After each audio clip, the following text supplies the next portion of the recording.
സത്യവിശ്വാസികളെ, സത്യവിശ്വാസിനികളെ, അള്ളാഹുവിന്റെ വിധി വിലക്കുകൾ ജീവിതത്തിലുടനീളം കഴിയുന്നത്രയും സൂക്ഷിച്ച് പാലിച്ച് മുഅ്മിനുകളും മുവഹിദുകളും മുത്തഖികളുമായി ജീവിച്ച് മരിക്കാൻ പരിശ്രമിക്കണേ എന്ന് എന്നെയും നിങ്ങൾ ഓരോരുത്തരെയും ഓർമ്മപ്പെടുത്തുകയാണ്, വസിയ്യത്ത് ചെയ്യുകയാണ്. 7 എന്ന അത്ഭുത സംഖ്യയെക്കുറിച്ചാണ് കഴിഞ്ഞ ഖുത്ബകളിൽ പരാമർശിച്ചു വന്നത്.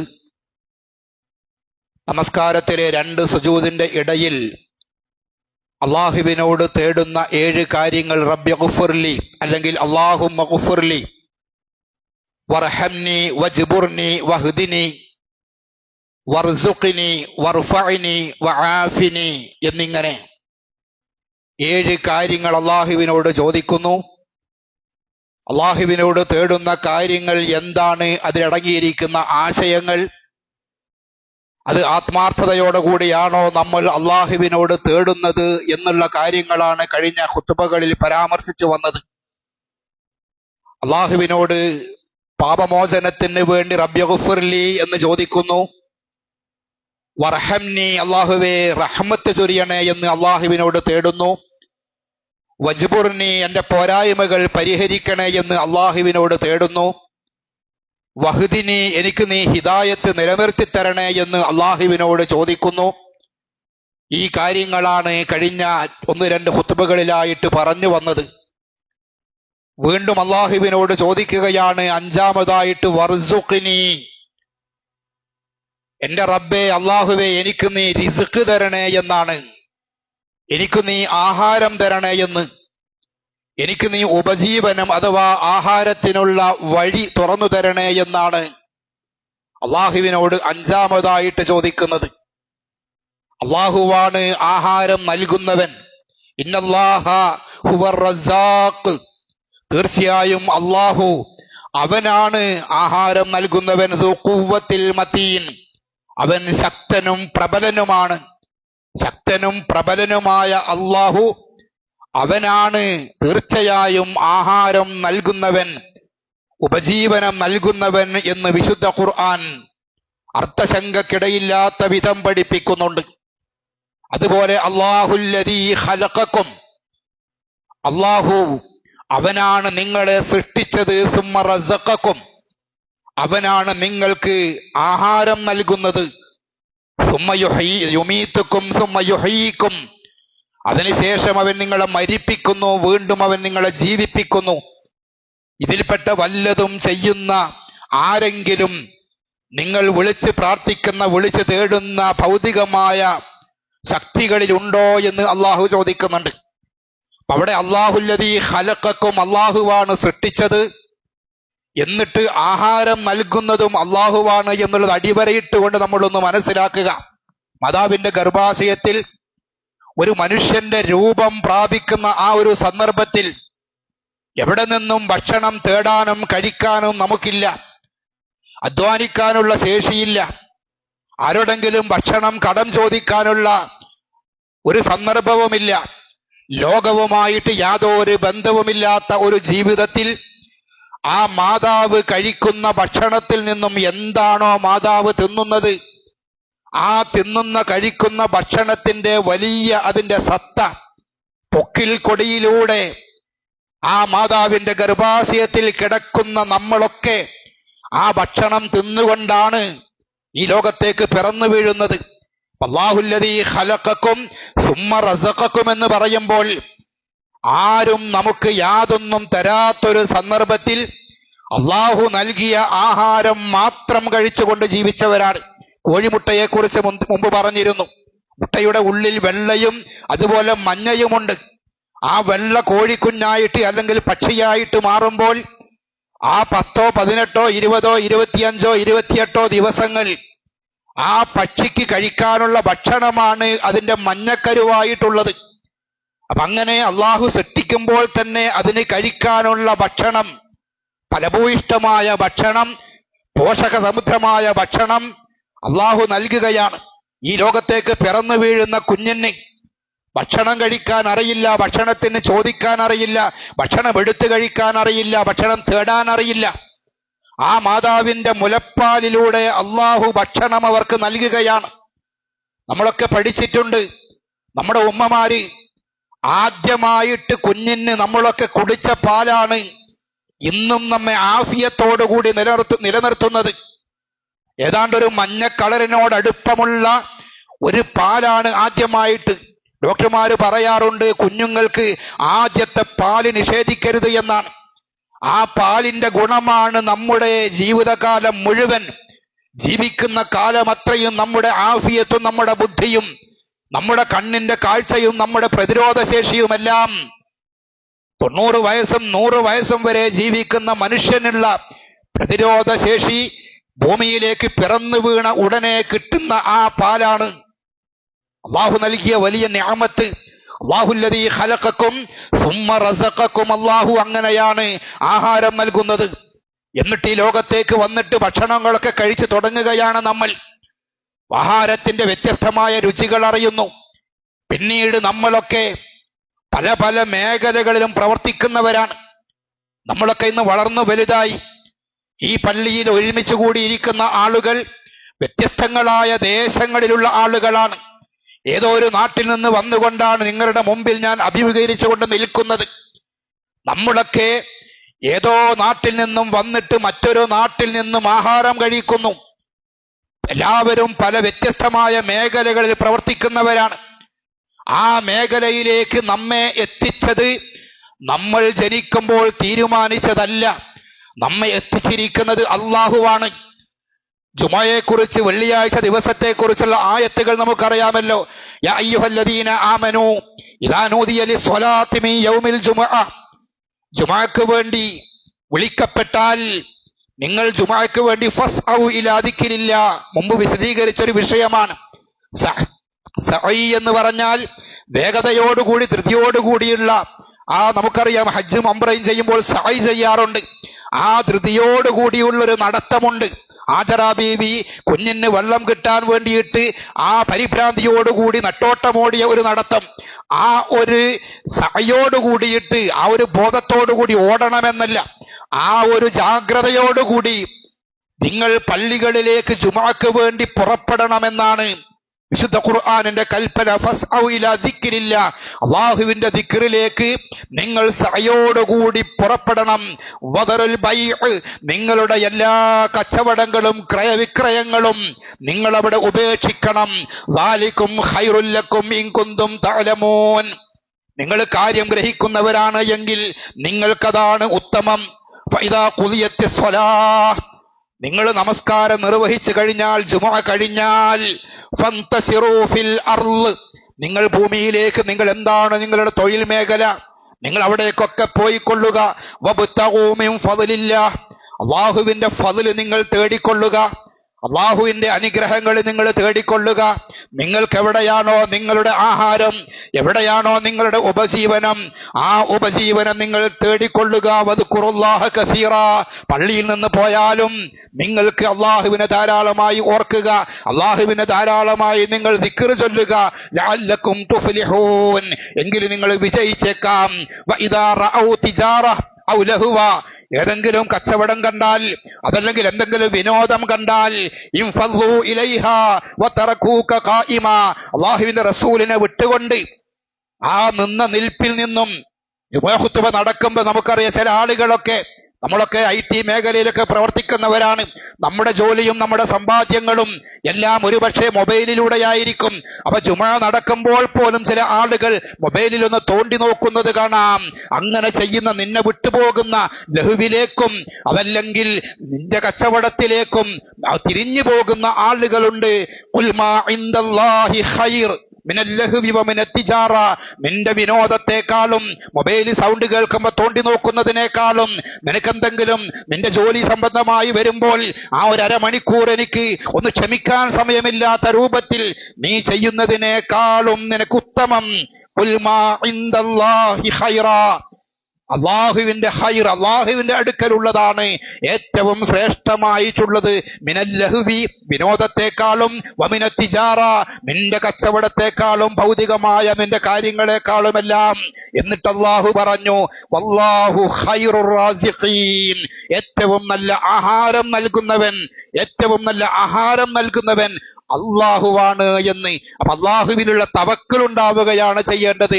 ആ സമയത്ത് എന്റെ ജോലി പോയി പോകുമോ എന്നല്ല, അള്ളാഹുവിനുള്ള തവക്കുൽ. അള്ളാഹു ഭക്ഷണം തരും.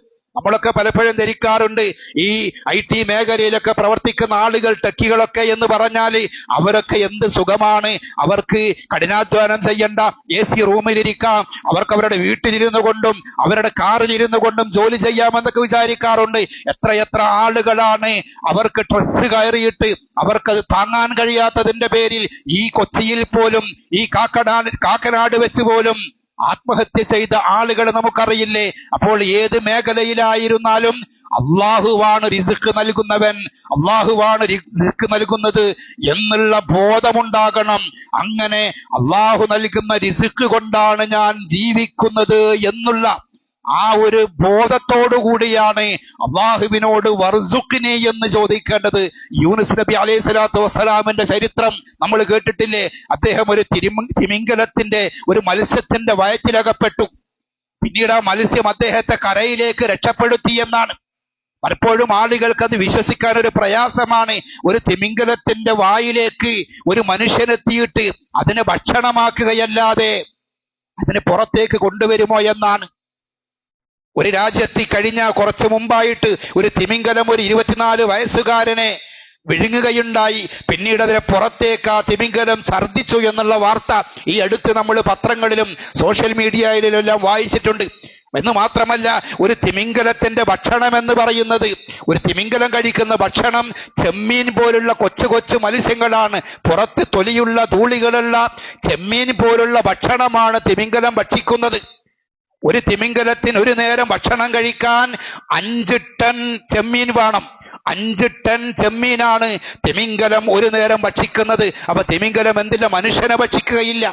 വലിയ സ്രാവുകളുണ്ട്, വലിയ ജീവികളുണ്ട്, മത്സ്യങ്ങളുണ്ട്, അതുപോലെ കടലിലേക്ക് വീഴുന്ന പല പല ജീവികളും ഉണ്ട്. അതൊന്നും തിമിംഗലം ഭക്ഷിക്കുകയില്ല. തിമിംഗലത്തിന്റെ ഭക്ഷണം ചെമ്മീനും അതുപോലുള്ള മീനുകളുമാണ്. അപ്പം തിമിംഗലം നശിച്ചു പോയാൽ നമുക്കിങ്ങനെ ചെമ്മീൻ ചാകരയായിരിക്കും. ഒരുപാട് ചെമ്മീൻ കിട്ടും. ഇപ്പൊ 200, 300, 400 രൂപ കൊടുത്ത് ചെമ്മീൻ വാങ്ങുമ്പോൾ 10, 50 രൂപക്ക് ചെമ്മീൻ കിട്ടുമെന്നെല്ലാം നമ്മൾ ധരിക്കുന്നുണ്ടാകും. പക്ഷെ അതും യാഥാർത്ഥ്യമല്ല. കാരണം ഈ ചെമ്മീൻ ജീവിക്കുന്ന അതിന്റെ ഭക്ഷണം എന്ന് പറയുന്നത് ഫൈറ്റോപ്ലാങ്ക്ടോൺ എന്ന് പറയുന്നതാണ് അതിന്റെ പ്രധാന ചെമ്മീനിന്റെ ഭക്ഷണം. ഈ ചെമ്മീൻ കഴിക്കുന്ന ഭക്ഷണം തിമിംഗലം പുറത്തേക്ക് വിടുന്ന ഫൈറ്റോപ്ലാങ്ക്ടോൺ ആണ് ചെമ്മീൻ ഭക്ഷണമായി കഴിക്കുന്നത്. ലോകത്ത് ഈ തിമിംഗലത്തിന്റെ എണ്ണം കുറഞ്ഞപ്പോ ചെമ്മീനിന്റെയും എണ്ണം കുറഞ്ഞു എന്നാണ് പഠനങ്ങൾ തെളിയിക്കുന്നത്.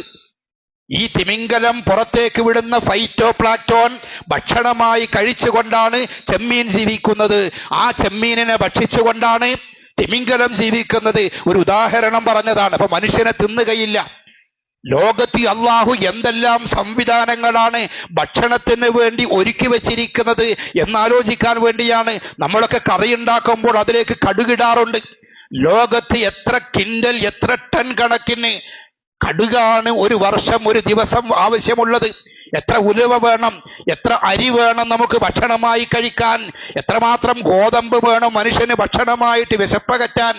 ലോകത്ത് മുഴുവൻ ആലോചിച്ചു നോക്കൂ. പക്ഷേ മനുഷ്യന് ക്ഷാമമില്ലാതെ എല്ലാം ലഭിച്ചുകൊണ്ടിരിക്കുന്നുണ്ട്. ഇത് നൽകുന്നവനാണ് അള്ളാഹു. ഈ ലോകത്ത് എല്ലാ ഭക്ഷണങ്ങളും ഒരുക്കിയവനാണ്, അതിനുള്ള സംവിധാനങ്ങൾ ഒരുക്കിയവനാണ് അള്ളാഹു എന്നുള്ള ചിന്തയിൽ നിന്നാണ് വർസുഖ്നി എന്ന് നമ്മൾ പറയേണ്ടത്. വമൻ യത്തഖില്ലാഹ യജ്അൽ ലഹു മഖ്റജാ. അള്ളാഹുവിൽ നിങ്ങൾ തഖ്വയുള്ളവരാകുകയാണെങ്കിൽ, നിങ്ങൾ സൂക്ഷ്മതയുള്ളവരാവുകയാണ് എങ്കിൽ യജ്അൽ ലഹു മഖ്റജാ, അള്ളാഹു നിങ്ങൾക്ക് പോം വഴി ഉണ്ടാക്കി തരും. വയർസുഖുഹു മിൻ ഹൈസു മാ യഹ്തസിബു, നിങ്ങൾ നനയ്ക്കാത്ത രൂപത്തിൽ നിങ്ങൾക്കവൻ നൽകിക്കൊണ്ടേയിരിക്കും, ഭക്ഷണം നൽകും. വയർസുഖുഹു, ഉപജീവനം അവൻ നൽകും. വമൻ യത്തഖില്ലാഹ, അള്ളാഹുവിൽ ആരെങ്കിലും വമയതവക്കൽ അലല്ലാഹി, അള്ളാഹുവിൽ ആരെങ്കിലും ഭരമേൽപ്പിക്കുകയാണ് എങ്കിൽ ഫഹുവ ഹസ്ബുഹു, അവന് അള്ളാഹു മതിയായവനാണ്. അള്ളാഹു എനിക്ക് ആഹാരം നൽകും. അള്ളാഹുവിലുള്ള ആ ഒരു വിശ്വാസമുണ്ടാകണം. ലൗ അന്നക്കും തതവക്കലൂന അലല്ലാഹി ഹഖ്ക തവക്കുലിഹി, അള്ളാഹുവിൽ തവക്കുൽ ചെയ്യേണ്ടത് പോലെ നിങ്ങൾ തവക്കുൽ ചെയ്യുകയാണ് എങ്കിൽ ലറസഖക്കും, അള്ളാഹു നിങ്ങൾക്ക് ആഹാരം നൽകുക തന്നെ ചെയ്യും. കമാ യർസുഖു ത്വയ്ർ, പക്ഷികൾക്ക് പറവകൾക്ക് ആഹാരം നൽകുന്നത് പോലെ. തഗ്ദു ഖിമാസാ വതറുഹു ബിത്വാന, രാവിലെ ഒട്ടിയ വയറുമായി എവിടെയാണ് എനിക്ക് ഭക്ഷണമുള്ളത് എന്നറിയാതെ പുറത്തേക്ക് പറന്നു പോകുന്ന പക്ഷികൾ. പക്ഷേ വൈകുന്നേരം ഇന്നെനിക്കൊന്നും തിന്നാൻ കിട്ടിയില്ലല്ലോ എന്നുള്ള ആ നിരാശയോടുകൂടിയല്ല ഒരു പക്ഷി തന്റെ കൂട്ടിലേക്ക് വരുന്നത്.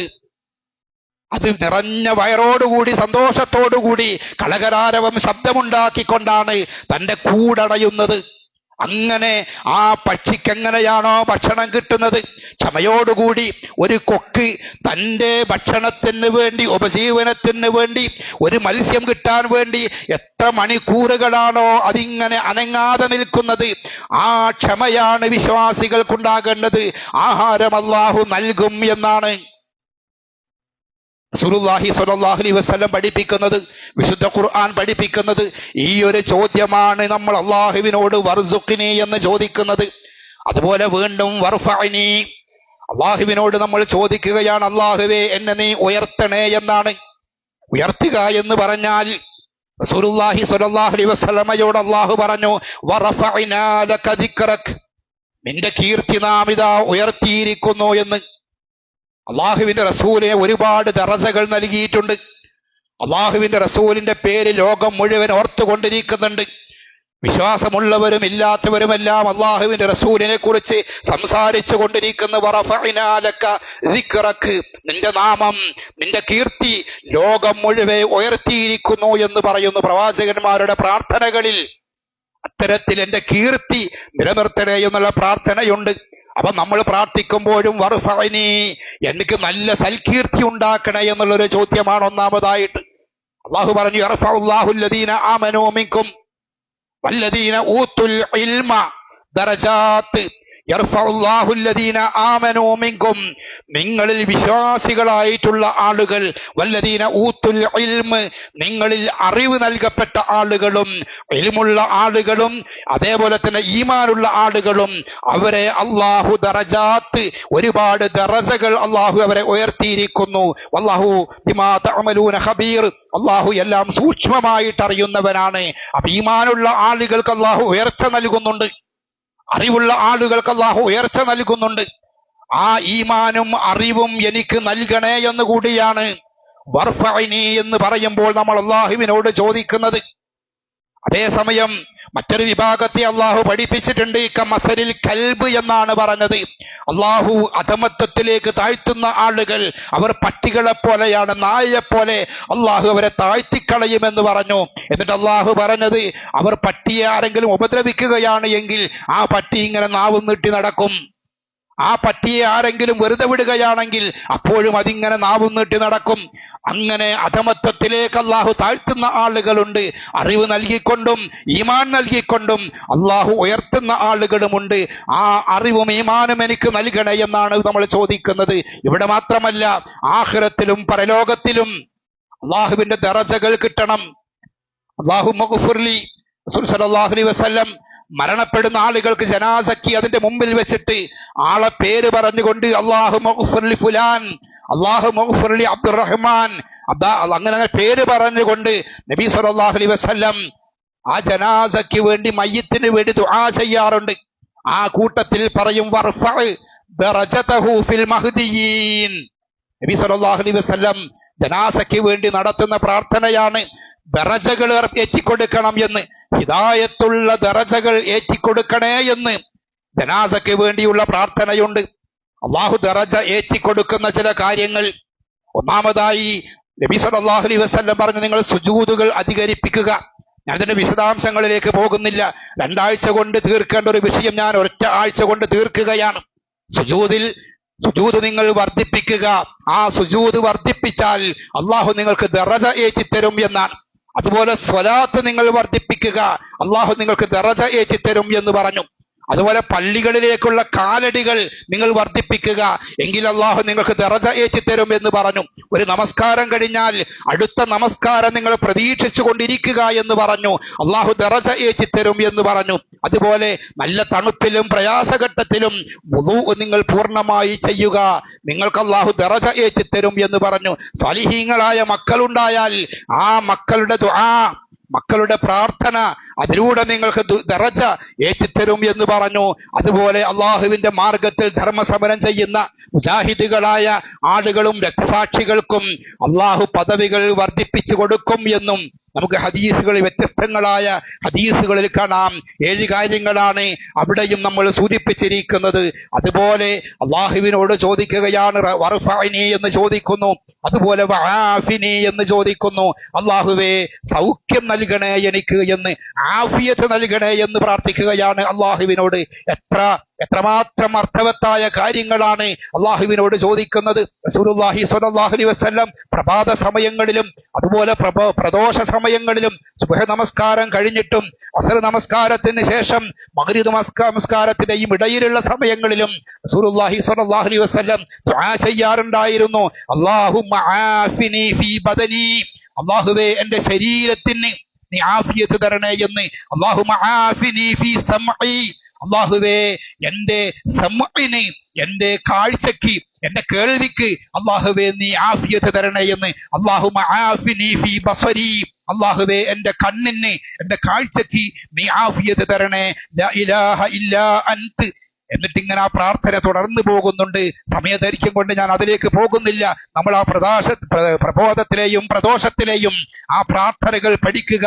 അതുപോലെ തന്നെ അല്ലാഹുമ്മ ഇന്നി അസ്അലുക്കൽ അഫ്വ വൽ ആഫിയ, അള്ളാഹുവിനോട് ആഫിയത്തും അതുപോലെ തന്നെ വിട്ടുവീഴ്ചയും അള്ളാഹുവേ എനിക്ക് തരണേ എന്ന് അള്ളാഹുവിനോട് ചോദിക്കുന്നു. ഫിദ്ദുനിയാ വൽ ആഖിറ, ദുനിയാവിലും ആഖിറത്തിലും എനിക്ക് നീ ആഫിയത്ത് നൽകണം, എനിക്ക് നീ മാപ്പ് തരണമെന്ന് അള്ളാഹുവിനോടുള്ള പ്രാർത്ഥന പ്രഭാതത്തിലും പ്രദോഷത്തിലുമുള്ള പ്രാർത്ഥനയാണ്.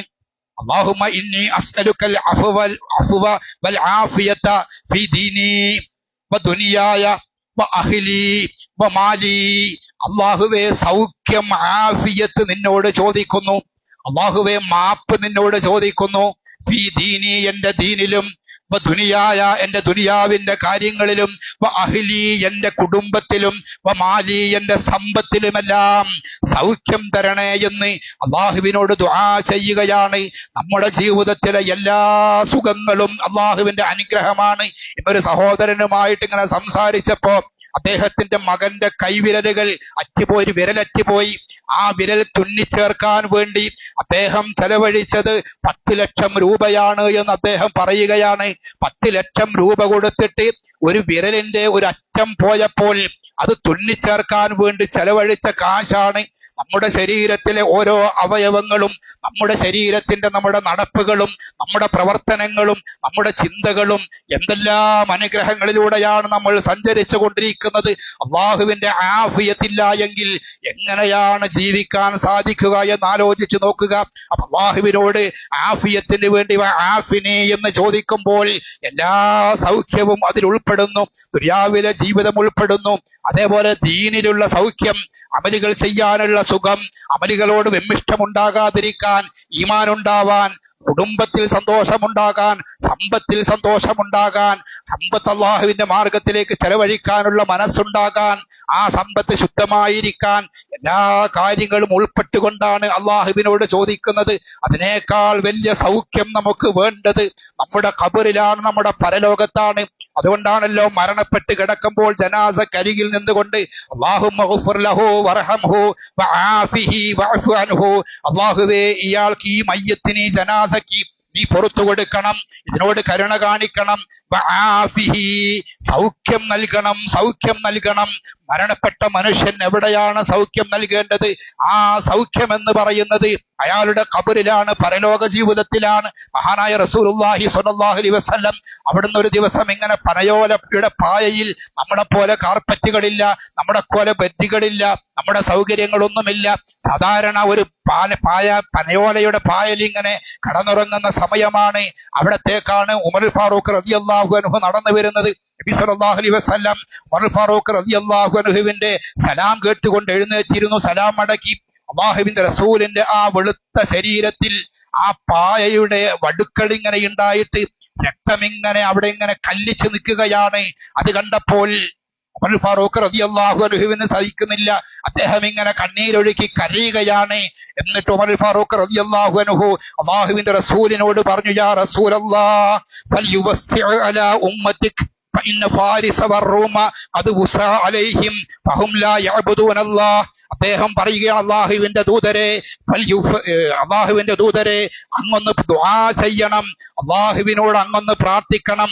ഫൽയുവസ്സി അലാ ഉമ്മത്തിക്, അങ്ങയുടെ സമുദായത്തിന് ഒരല്പം ജീവിത സുഖങ്ങളും സൗകര്യങ്ങളും ഒക്കെ ജീവിത വിശാലതയുണ്ടാകാൻ വേണ്ടിയിട്ട് അങ്ങൊന്ന് പ്രാർത്ഥിക്കണേ എന്ന് അള്ളാഹുവിന്റെ റസൂലിനോട് പറഞ്ഞിട്ട് ഫഇന്ന ഫാരിസ വറൂമ ഖദ് വസഅ അലൈഹിം, റോമക്കാർക്കും പേർഷ്യക്കാർക്കുമെല്ലാം എന്തെല്ലാം അനുഗ്രഹങ്ങളാ അള്ളാഹു കൊടുത്തിരിക്കുന്നത്, എത്ര സൗഖ്യമാ കൊടുത്തിരിക്കുന്നത്. എന്നിട്ടല്ലേ ലോകത്തിന്റെ നേതാവ് അസ്റഫുൽ ഖൽഖാണ്, ലോകത്തിൽ മനുഷ്യരിൽ ഉത്കൃഷ്ടരാണ്, ആ പ്രവാചകരെ അങ്ങല്ലേ ഈ കിടന്നുറങ്ങിയത്, അങ്ങയുടെ ശരീരത്തിലല്ലേ അടയാളങ്ങൾ വന്നിരിക്കുന്നത്, അങ്ങൊന്ന് പ്രാർത്ഥിച്ചാലും ഒരല്പം ജീവിത സൗഖ്യമുണ്ടാകാൻ റോമക്കാരും പർഷ്യക്കാർക്കും അള്ളാഹു ഒരുപാട് ആഫിയത്ത്, ഒരുപാട് സൗഖ്യം നൽകിയിരിക്കുന്നു. ഫഇന്നഹും ലാ യഅ്ബുദൂന അല്ലാഹ്, അവരാണെങ്കിൽ അള്ളാഹുവിനെ ആരാധിക്കുന്ന പോലുമില്ല, ധിക്കാരികളാണ്, ബഹുദൈവ വിശ്വാസികളാണ്. എന്നിട്ടും എന്തെല്ലാമാണ് അനുഭവിച്ചു കൊണ്ടിരിക്കുന്നത്. റസൂലുള്ളാഹി സ്വല്ലല്ലാഹു അലൈഹി വസല്ലം ഒന്ന് പുഞ്ചിരിച്ചു, ഉമറിന്റെ മുഖത്തേക്ക് നോക്കി. ഖത്താബിന്റെ മകനെ, ഇതാണോ നിന്റെയൊക്കെ ധാരണ? ഇങ്ങനെയാണോ നീ ധരിച്ചിരിക്കുന്നത്? ഉലൈക ഖൗമുൻ ഉജ്ജിലത് ലഹും ത്വയ്യിബാതുഹും ഫിൽ ഹയാത്തിദ് ദുനിയ, അല്ലാഹു ധൃതിപ്പെട്ടുകൊണ്ട് ദുനിയാവിൽ സൗഖ്യം നൽകിയ ആളുകളാണ് അവരെല്ലാം, റോമക്കാരും പേർഷ്യക്കാരും എന്നെല്ലാം പറഞ്ഞാൽ അമാ തർള അൻ തകൂന ലഹുമുദ് ദുനിയ വലൽ ആഖിറ, ദുനിയാവ് അവർക്ക് കൊടുത്തിരിക്കുന്നു, ആഖിറം നമ്മൾക്കും കിട്ടുന്നു, താങ്കൾക്കത് ഇഷ്ടമല്ലേ എന്ന്. നമ്മൾ കാണുന്ന ഒരുപാട് ഗസയുടെ ചിത്രങ്ങളില്ലേ, 27 വയസ്സുള്ളൊരു ചെറുപ്പക്കാരന്റെ ചിത്രം ഇന്നലെ വൈറലാണ്. അദ്ദേഹത്തിന് എല്ലും തൊലിയുമല്ലാത്ത മറ്റൊന്നും അയാളുടെ ശരീരത്തിലില്ല. ഒരു ചെറുപ്പക്കാരന് മറ്റൊന്നും അയാളുടെ ശരീരത്തിൽ ബാക്കിയില്ല. ദിവസങ്ങളോളം ആഴ്ചകളോളം ഭക്ഷണം കൊടുക്കാതെ പട്ടിണി കിട്ടും. ഒരു നേരത്തെ ഭക്ഷണം കിട്ടാൻ, ഒരു തുള്ളി വെള്ളം കിട്ടാൻ വേണ്ടിയിട്ട് ആർത്തിയോടുകൂടി നിൽക്കുന്നവരെ വരൂ ഭക്ഷണം തരാമെന്ന് പറഞ്ഞ് വിളിച്ചിട്ട് അവരുടെ നെഞ്ചിലേക്ക് നിറയൊഴിച്ച് കൊന്നുകളയുന്നു. നമുക്കൊക്കെ ഒരുപാട് സങ്കടമുണ്ട്.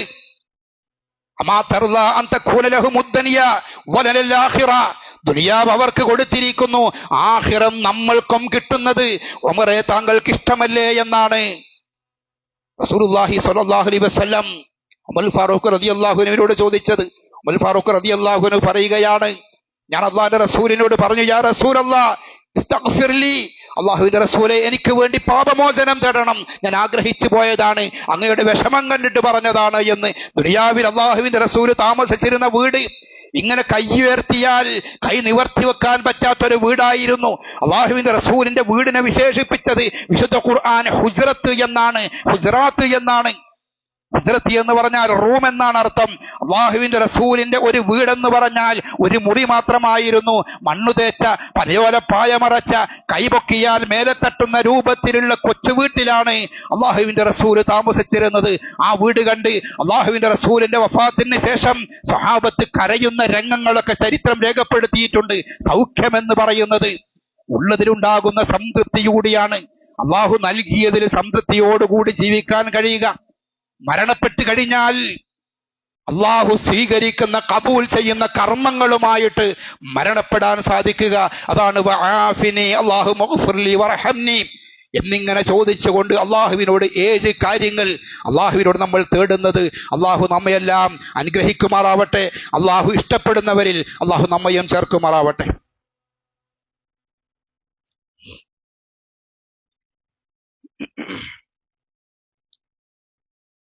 അൽഹംദുലില്ലാഹി റബ്ബിൽ ആലമീൻ വൽആഖിബത്തു ലിൽ മുത്തഖീൻ അല്ലാഹുമ്മ സ്വല്ലി അലാ മുഹമ്മദിൻ വഅലാ ആലി മുഹമ്മദ് ഇത്തഖുല്ലാഹ് ഇബാദുല്ലാഹ്. അല്ലാഹുവിനെ സൂക്ഷിക്കണേ എന്ന് ഒരിക്കൽ കൂടി ഓർമ്മപ്പെടുത്തുകയാണ്. 7 എന്ന ഒരു അക്കവും അത് എത്രത്തോളം പ്രാധാന്യം അർഹിക്കുന്നു എന്ന കാര്യവുമാണ് കഴിഞ്ഞ കുറെ ഖുത്ബകളിൽ പറഞ്ഞത്. ഏതാണ്ട് സാന്ദർഭികമായി വരുന്ന വിഷയങ്ങൾക്കൊക്കെ നമ്മൾ ആഴ്ചകൾ മാറ്റിവെച്ചാലും ഒരു 5-6 മാസം പറയാനുള്ള വലിയൊരു വിഷയമാണ്. ഒരു വർഷം മുമ്പ് ഈ ഒരു വിഷയം ഈയുള്ളവൻ വിചിന്തനം വാരികയിൽ എഴുതിയിരുന്നു. ഒരു ലക്കത്തിലായി തന്നെ അത് മുഴുവനായിട്ട് 10-16ഓളം പേജുകളാണ് ഓർമ്മ പ്രസിദ്ധീകരിച്ചു. അതൊരു കവർ സ്റ്റോറിയായിട്ട് തന്നെയാണ് പ്രസിദ്ധീകരിച്ചത്. ഞാൻ സൂചിപ്പിക്കുന്നത് എഴുതിയ ഒരു കാര്യം പറയുകയല്ല. ഇവിടെ പേടി എന്ന വിഷയം പറയുമ്പോൾ പല ആളുകളും അത് വിമർശനാത്മകമായിട്ട് ഇപ്പോൾ മൗലവിക്ക് പറയാനുള്ളത് വെറും 7 കുറിച്ചാണ് എന്ന രൂപത്തിലുള്ള ചില വിമർശനങ്ങൾ. പള്ളിയിൽ വരും, സൊഫിലിരിക്കും, 7 എന്ന് കേട്ട് അവർ ഉറങ്ങാൻ തുടങ്ങും. മറ്റ് വിഷയങ്ങളൊന്നും കേൾക്കാത്ത ആളുകളാണ് ആ തരത്തിലുള്ള വിമർശനങ്ങളുമായിട്ട് വരുന്നത്. ഒരു ലേഖനം അത് കവർ സ്റ്റോറിയായി കൊടുക്കുന്നത് ആ ലേഖനത്തിന്റെ പ്രാധാന്യം കൊണ്ടാണ്, അതിന് ഉൾക്കാമ്പുണ്ട് എന്നതുകൊണ്ടാണ്.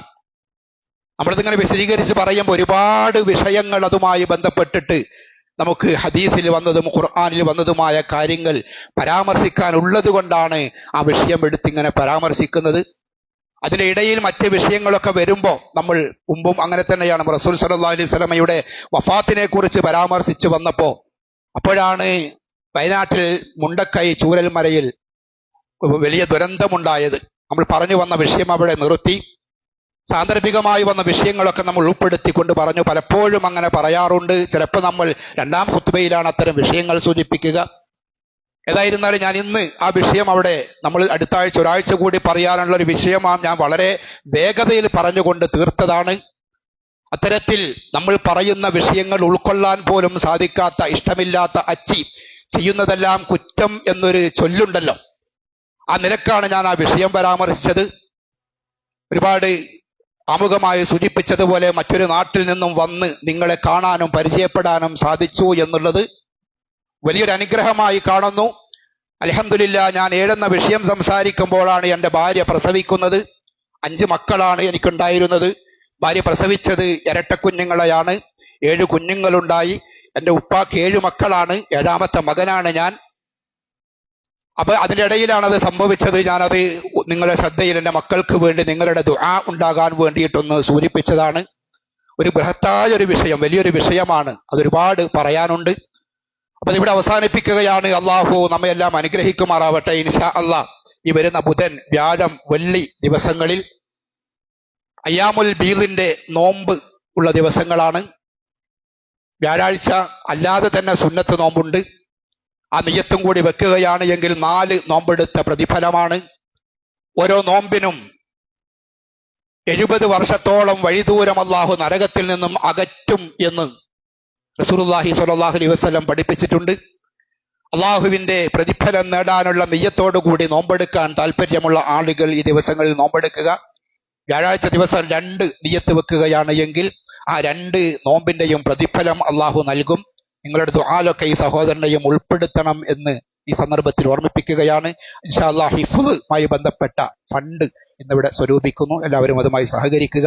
അള്ളാഹു അനുഗ്രഹിക്കുമാറാവട്ടെ.